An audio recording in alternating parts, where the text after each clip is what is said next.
Hey guys, welcome back to Heart Breathings and our How to Plot Your Novel series. This is video number 7, bringing it all together.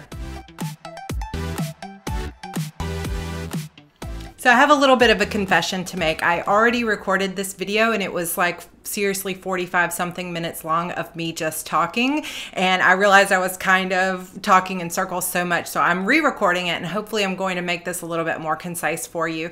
But the reason that it was so difficult for me is that really this part of the process, you know, once you've got the basic framework of your story, the foundation of your story figured out, how you go from that foundation to really filling out and fleshing out this story is a very personal process. And I think that you are just going to have to, through trial and error, figure out the process that works better for you. For a lot of people, if they know that first scene and they know where Act 1 is, they can pants the mess out of the rest of Act 1. They don't really need to know every detail of the scenes that are going to follow. They just need to know, okay, I've got this basic idea, and they can run with it. Like just filling out that plotting sheet and having that basic structure where you know the beats and you know where you're going to end up at the end of Act 1 might be enough for you. So you might want to try just going from there and seeing what happens and seeing if you can come up with a really great story. But for those of you who are a little bit more like me and you need to kind of have a little bit more idea of how one scene leads to the next, then you might want to take time to do the rest of this that I'm going to show you today, because this is my personal process. Just remember, as with all of these things, there is no one way, there is no right way, and there is no wrong way other than simply not writing your story. The only thing you can do wrong is to not try new things and try to get better as you continue to hone your process. Everyone is going to have their own personal way of doing things, and really what may work for you with one book might not work for you with another. So continue to try new things. And of course, in the next video, we're going to be talking about what happens if you get stuck. So stay tuned for that last video. But today, let's talk about how you go from the basic framework, which if you think about, like, we're building a house here, if you think of your novel as a house, what we should have once you've filled out Act 1 all the way through Act 3, you've got your character arc, internal and external motivation, goal, motivation, and conflict.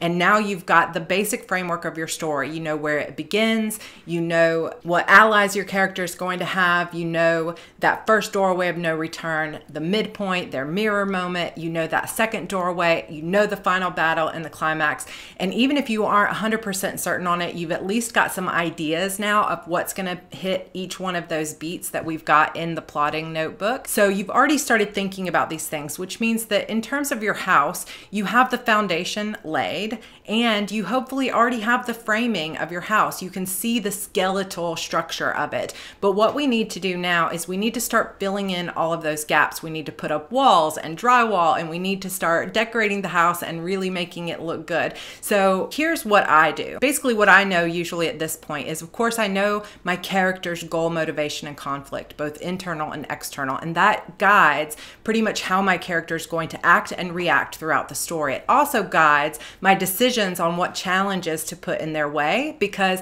I want to craft a story that is specifically going to challenge this particular character in all of the things that they struggle with. So when you have that synergy between a character that needs to grow in a certain way and a story that forces them to grow in that way, you end up with a much stronger storyline than if you don't have a strong character arc. So be thinking of ways that, you know, your character is going to be challenged throughout the story and what is going to force them ultimately to change in the way that they need to change in order to be fulfilled. Where I start at this point, when I have that whole sheet filled out, I've got my characters filled out and all of the plotting stuff filled out, is I start to think about my scenes. Now, a scene is basically just the building block of your story. This is the action of your story, and how you define a scene is really going to vary depending on what resource you look at. But basically, a scene is a moment of action where something is happening to your character right now. And it's not something that we summarize. It's not something that we gloss over. It's actually something that's happening that the reader can almost experience themselves as if it were happening on stage in a theater. And in a scene, the basic building blocks of a scene, as one of my favorite books on writing scenes is Scene and Structure by Jack Bickham. And also, if we go back to K.M. Weiland's Structuring Your Novel, she gives a really good explanation of scenes and sequels in the back of her book towards the end. So definitely check out those two resources. Jack Bickham basically says that the main things that you have in a scene is you have a character with a goal, and that goal can be something big or it can be something small, but you don't want it to be so mundane that the reader doesn't care, but you don't want it to be so huge in every single scene that it feels like we're bordering on ridiculous because everything gets to be so huge. You want to find that balance between the perfect goal, the perfect level of conflict, and the perfect level of twist for where you are in your story. And of course, one of the best ways to figure that out for yourself is to watch lots of movies, read lots of books in your chosen genre, and try to figure out kind of what the expectations are. In most stories, you have an escalation of conflict, and as things get more and more desperate or more and more intense throughout your story, and as the stakes begin to rise, those goals in each scene become more and more important, and it begins to grow as the story grows. The most important factor to keep in mind, and this comes from K.M. Weiland's, but I totally agree with this, and you'll hear a lot of different plotting gurus talk about this.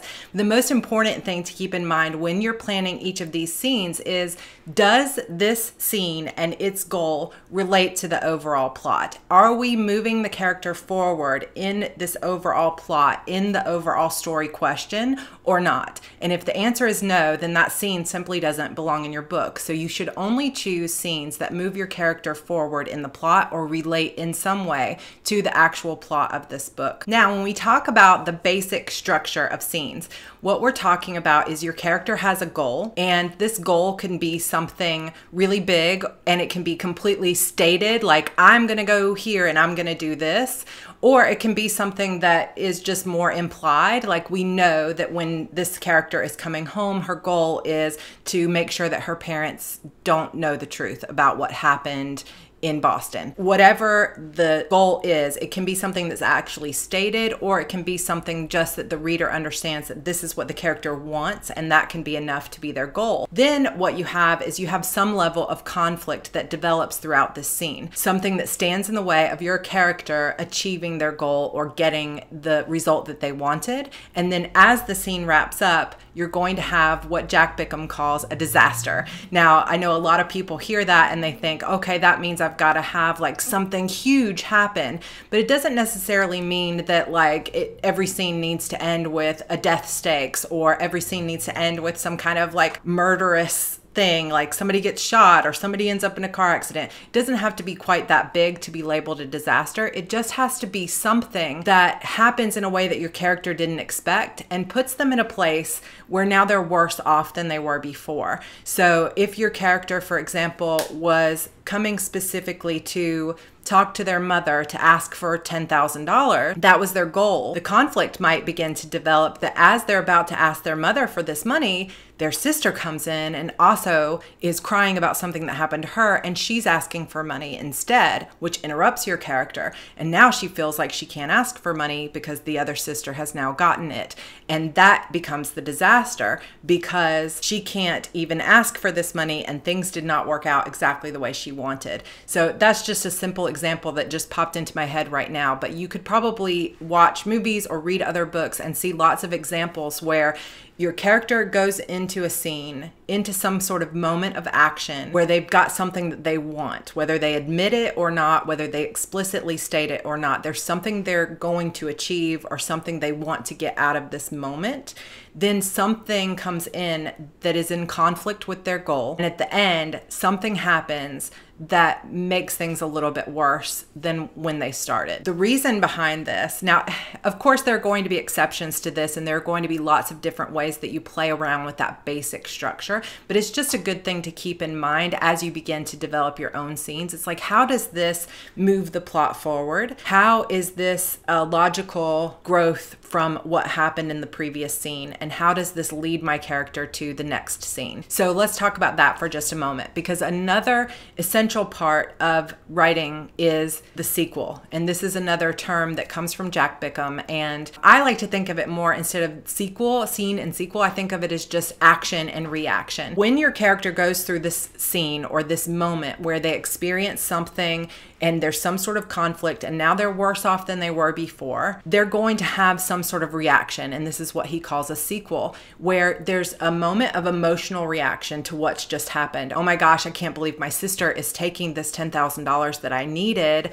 And she's going to have some sort of emotional reaction to that. Like maybe there'll be tears, maybe there'll be a temper tantrum, who knows? Then she's going to think through why she feels the way she feels, which begins to give us depth of this character. It starts to play into your character's motivation. And if you can weave that in with your character's internal struggle, all the better. And then your character is going to, after some period of reflection, make a new goal. Okay, fine. I'm not going to get this $10,000 from my mom. So instead, I'm going to go get a job and I'm going to try to earn this money a different way. Now, what makes that great is that decision to go get a job is now going to lead your character a little bit closer to what happens at the end of Act 1, which might be that this job leads to them meeting the man of their dreams. So hopefully you can see just in that brief example how you've got a scene which has some kind of conflict and produces a problem for your character. The sequel is that they go through some sort of emotional reaction, they process what's just happened, and then they make a new decision. They decide to do something else, or they create a new goal for themselves that's a short-term goal. And then in the next scene, presumably they're going to start going after that goal. So the next scene for that, imaginary character I just made up might be that she actually begins to look through the paper and start going and applying for jobs. So what is going to happen throughout your story at this point is you're going to have a series of scenes and reactions to those scenes. And your character is going to set goals, short-term goals for themselves that they keep running into conflict with, which leads them to their next goal or their next set of action. And each one of those scene and sequel segments or sections is going to lead your character further into the plot until they hit that doorway of no return or that mirror moment. And as your story continues to develop, each one of those scenes and reactions should have something to do with the overall story question and the overall plot of your book. So what I like to do, if we start to get practical, is first, I fill out my entire story sheets, just like in the plotting workbooks that we've been filling out throughout this series. So now I have the basic beats. I know the allies, I know the mirror moment, I know the second doorway of no return, or at least I have a good idea of it. So what I'll do is I will write that out on my scene grid, which I'm going to show you in just a minute. Then I start to think about all the scenes that I kind of have in my head, because at least for me, and you may find this to be true for yourself, I already have an idea of some of the scenes that I'm going to need for this character. So I may not know exactly where it fits, but I know, for example, in Deep Dark Secrets that when I first started, I knew there would be a scene where Mariah has to have a interaction with her ex-boyfriend and his new girlfriend. And I knew that was going to cause some conflict for her in her desire and her emotional goal to let things go back to normal. And it's hard to do that and to pretend everything's okay when you're facing this guy that you used to really care about and he's now dating one of your best friends. I knew that that was going to be a scene, so what I did is I wrote it down on an index card and I put it in a pile. Now, even though you may not know where these scenes go in terms of chronology of your story, if you have a bunch of ideas for scenes that you might want to write and you're just not sure where they go ahead and write them down, jot them on note cards, and put them in a stack. Or you can also use post-it notes, and then we're going to use those in a few minutes. Then what I do next is I start to think about, if I'm starting at the very beginning of the story, I usually already have that opening scene in my mind. And I know, of course, at this point, what the first doorway of no return is going to be. So now I start to think, what is the logical progression and timeline of what has to happen to get my character from that first scene to the end of Act 1? So, for example, if we're looking at Deep Dark Secrets that we've been talking about throughout this plot series, what that means is at the very beginning of the story, Mariah is getting out of rehab. She's been in rehab or the hospital for over a year. She hasn't seen her friends. She hasn't been to school. And now she is going to be going back to school for her senior year. So I know that that is already set up in that first scene of the book. Now, what has to happen in the first doorway of no return for her is that she's at her locker at school. She opens up the locker and a note falls out from her dead friend, Haley, that says, if I'm dead, it wasn't an accident. And that is the first turning point, or the first doorway of no return, where she makes the decision that she is going to find out the truth of what happened that night of the accident. So in order to get my character logically from rehab to that moment with her locker, I know there are a few things that have to happen logically. Number one, she has to go home from rehab. So she has to actually make the trip. And I know that that's also going to mean emotionally, like being reunited with her sister. It's also going to mean seeing her room for the first time and what that entails. It's also going to mean at some point going back to school, because how is she at her locker if school hasn't started yet? So I need to think about what all is going to happen to this character as she begins school. Has school already started, or are they going to have senior picture day? And then as I'm brainstorming what all needs to happen chronologically, ideas for scenes will start to come to me. I also then look at the emotional journey of my character. I know that at the beginning of the story, she's a broken mess, but she is determined that she is going to lie to everyone around her so that they don't send her back to rehab. She is determined, and her goal at the beginning of the story is to pretend that everything is going back to normal, and that whatever they say happened that night was absolutely true, and she's not going to fight it any longer. That's her goal. But I know that I have to get her emotionally from that moment where she just wants things to go back to normal to a doorway of no return where she says, screw that, I am going to find out what really happened because I know I'm not crazy. And so I have to take her on that journey emotionally as well. So thinking about where she is in the beginning and where she needs to go by the end of Act 1 begins to loosen up these ideas and this brainstorm of all the different scenes that need to happen. And another tool that I use is I just use the imagination tool, I guess, or like seeing things play through my head like a movie. So I will actually think about, like, okay, I know she's in this scene where she's in rehab, and what's going to happen next. So I will literally just close my eyes and start to imagine my character playing out through these scenes. And I will think, okay, if I were in her shoes, if I were living this, or if I was seeing this in a movie, what would I expect to happen next? What's going to be the next logical thing? Okay, I know I've got to have this moment where she's reunited with her parents, and I want to add some conflict and tension there where things don't seem exactly the way she wants them to be. Then I know she's got to get from rehab to her house, which means a car ride. Is it important to show that car ride or not? And the way that I make a decision about whether that car ride is actually important to show, or whether I want to transition to her being back at the house, is there anything that we're going to learn as a reader in that scene that is going to increase the conflict and give my character sort of a new roadblock to face? Or is there some sort of character arc or plot point that needs to come out during that car scene? Now, as you will see with Deep Dark Secrets, I decided to show pieces of the actual car ride home to show how her goal of letting everything go back to normal is going to be very difficult to achieve because of the way her mother and father are treating her after she's been getting out of rehab, as well as the fact that she can't pretend everything is okay when she practically goes into a panic attack just from being in a car again. So it is important to show that, and it is logical. Then the question that I start to ask myself is, what's the next logical step for Mariah at this point? What does this scene lead into? And is that an important scene to show? How does that further the plot? And then once I decide how that next scene furthers the plot, I ask what would happen next? What's her reaction to it? And what does she decide to do next? All the while keeping in mind that I'm heading toward that Act 1 climax of her finding the note.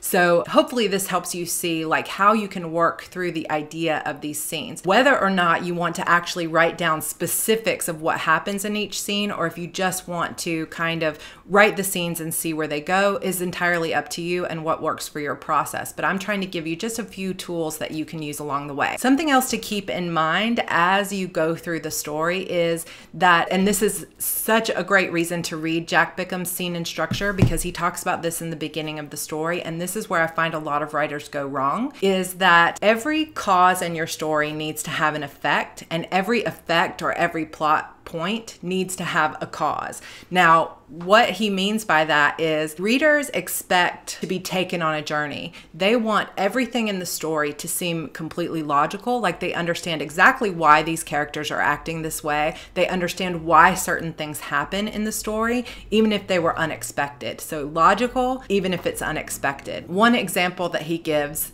of everything that is an effect needing to have a cause is he says, let's say you have two characters on a spaceship and they're fighting. You've got the hero and the villain. They're on a spaceship out in outer space and there's only one escape pod. And all of a sudden the power goes out. There's no fuel or whatever. The spaceship is on a collision course with a meteor somewhere in the middle of space, and now there's no steering left on the ship. With that one escape pod, only one person is getting off that ship, which then creates a battle between the hero and the villain, who are going to have to fight to the death to see who gets that last pod. Well, the problem with this is what caused the spaceship to malfunction in the first place. If you really want to tell a great story, you're going to have to give some sort of logical reason for that effect. What is the cause of that spaceship malfunctioning? Well, all you have to do is, if there's some sort of effect or plot point that you want to happen in the story, you just need to backwards manufacture and say, okay, what could have happened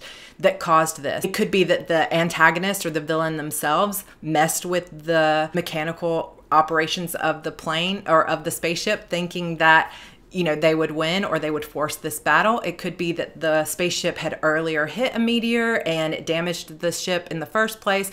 But whatever it is, you need to have some reason. It can't just be bad luck that it just happened. The ship just happened to stop working at this place where you needed it to happen as an author. Fiction should always seem to make more sense than real life. In real life, bad luck happens, things don't make sense, we don't know why people do things, they just do them. But in fiction, there always needs to be a reason why. We need to know the character's motivation. We need to know why things have happened. We need to see the effects of things that you bring out into the story. Another example he gives where every cause needs to have an effect is that, you know, if you show a tornado or a huge storm, you can't the next day show that everything is perfectly fine. You need to have your characters reacting to that storm, and that storm needed to have some kind of reason to be in the story in the first place, or else why have the storm? So we need to see the effects of it. We need to see the houses that have been torn down. We need to see the trees that have been uprooted. And we need to see how your characters have been affected by that storm. So be careful that you don't put things into your story just because they seem cool.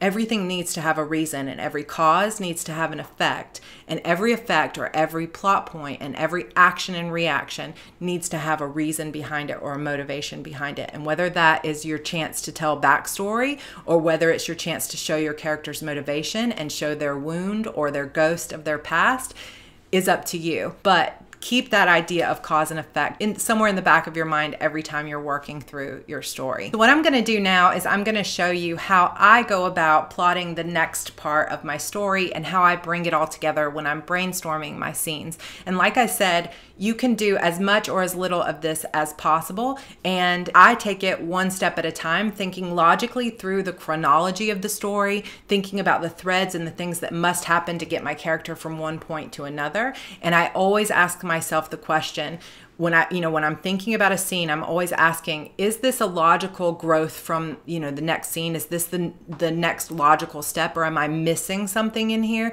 Like, I think that a lot of times authors are afraid that they're going to make their story boring by showing this car ride or by showing, this character getting back to school. It's like, am I showing too much? And sometimes that can be boring, but the way to know if it fits in the story or not is, how does it move the plot forward? Is it something that the reader needs to see in order to understand why things are progressing the way they are? And you need to ask yourself those questions constantly as you're finishing up the plot of your story.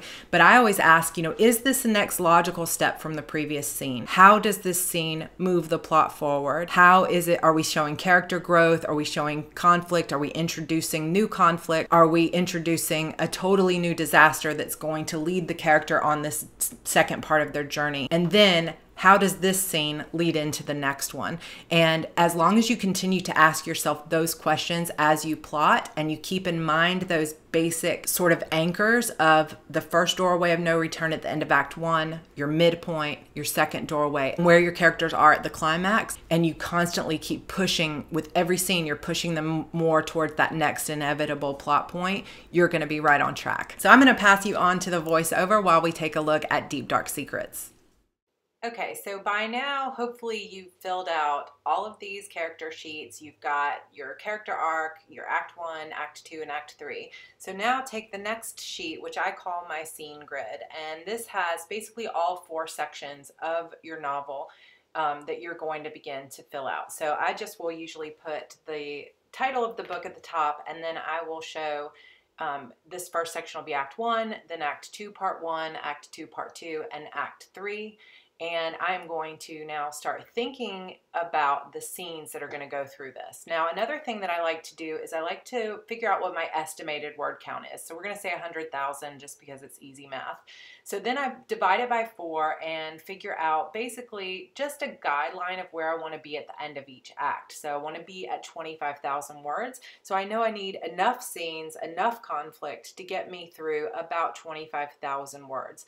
Then I start going through what I already have figured out from the previous work that I've done and start adding in those scenes. Like, for example, the prologue where there's the accident, then Mariah leaves rehab.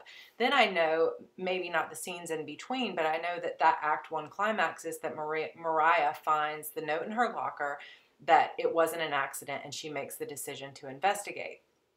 Then I might go through and take everything I know about Act 2 and start filling in those upper scenes that will lead me to the midpoint, which is the scene where she goes back to the bridge, Jordan is there, and she decides to open up to him and realizes that she's not crazy and that there really is something more going on here.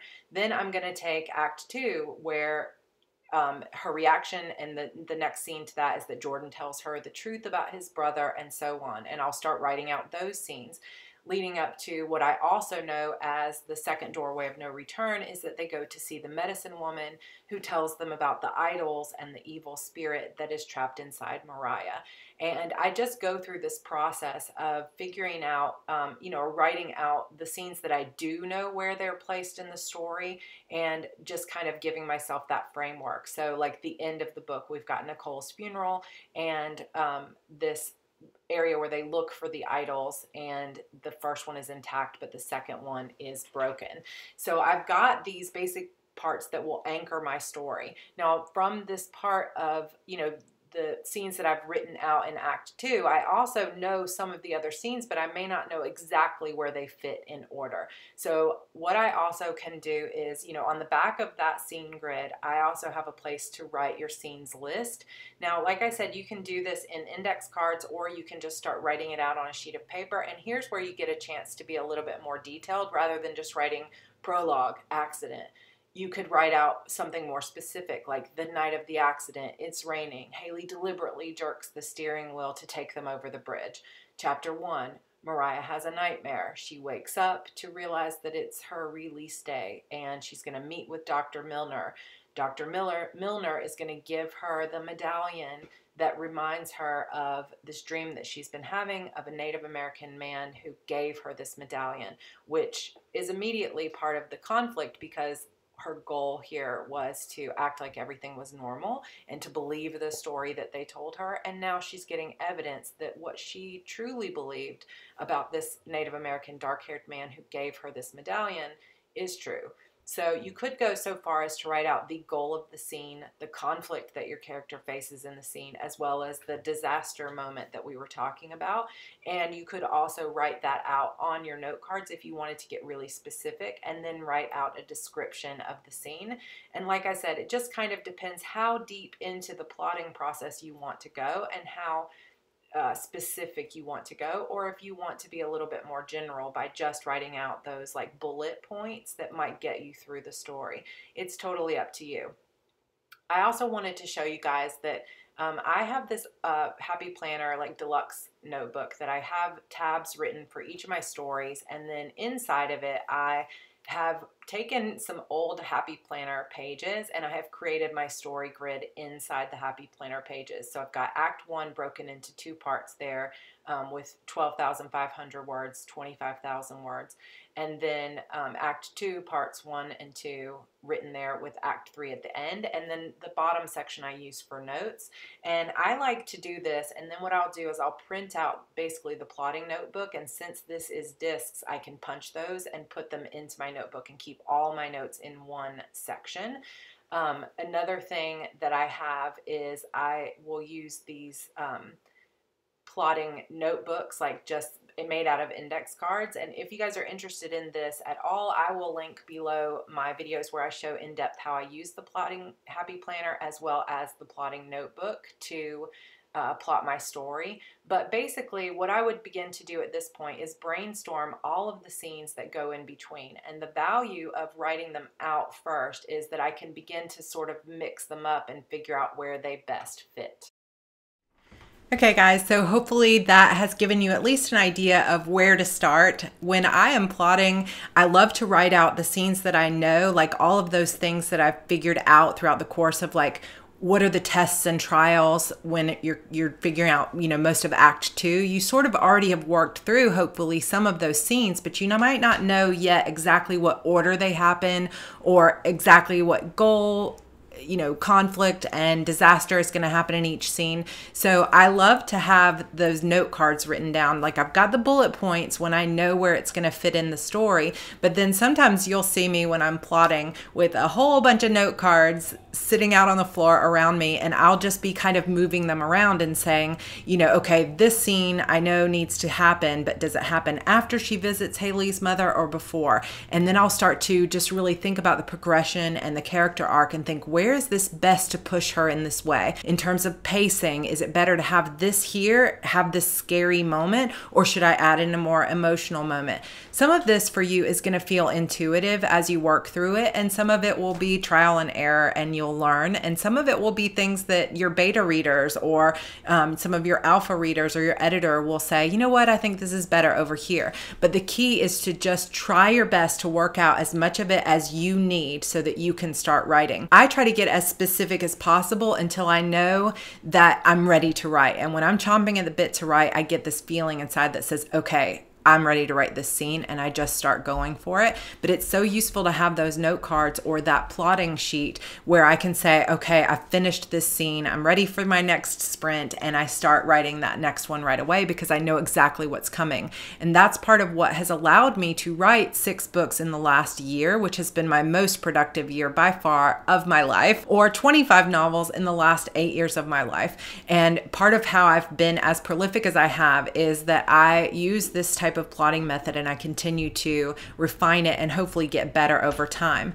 Now, before we go, I did want to just briefly mention how I use this in terms of writing a series. Now, Deep Dark Secrets, the book that you've been going through with me, is book 1 in my Spirit Walkers trilogy, which will be 3 books. And as I was setting up that ending, obviously, and everything that happens toward the end of this book, I was already thinking about how that's going to play into the last 2 novels. But I also have my Shadow Demons saga, which I'm currently working on book 10, and it also has some side story novels. So I do have experience plotting both, you know, standalone novels as well as really long series. Now, when I first started Beautiful Demons, which is book 1 in my Shadow Demon saga, I did not know that this was going to be a 12-book series with lots of other things. The story just continued to grow as I was writing, but I did have the idea for that main first plot, that first story arc that was going to lead into something with an evil organization. Now, as I worked through it, you don't always have to know where you're going to be at the end of the series. Sometimes you will, like with my zombie trilogy, my Eternal Sorrows series. I know exactly when I started writing where this series was going to end. But with Demons, it's been so long that I had no idea where this story was going when I first started.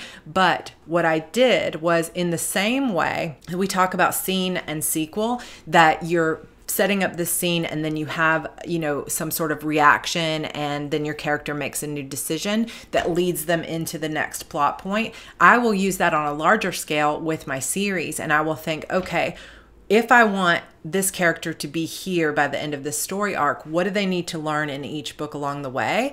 And what is going to happen at the end of this that is going to push that character into the next segment of the story? So I use the same basic structure that I've been using for the novel itself on a much larger scale when it comes to the entire series. And that helps me sort of bring it all together. Now, you do have different types of novels and series where each book is its own kind of standalone story, like in romance instances that will often be the case. But then when you have a series like my Shadow Demon Saga, where each book builds upon the other, you're going to plot that and plan it in a very similar way to how we just plotted out all of those scenes.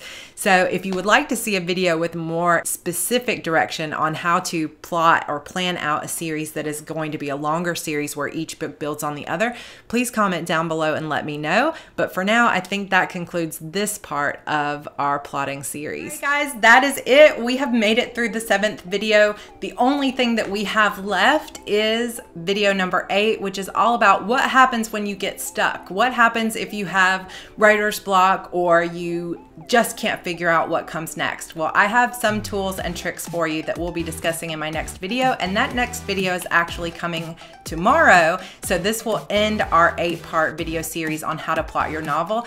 If you have enjoyed this series, I highly encourage you to subscribe to this channel, where I'll be talking about self-publishing, planning and organizing, and how to write. If you'll hit that notification bell, you'll be notified every time a new video comes up from me. And I would love for you to hit that like button so that other people will see that this is a video worth watching. I would sincerely appreciate it. Also, as always, if you have any other plotting resources that you absolutely love, or you have any comments on ways that people can better bring their scenes together, or you have any great feedback to give, please go ahead and add that in the comments below. I would love to hear from you.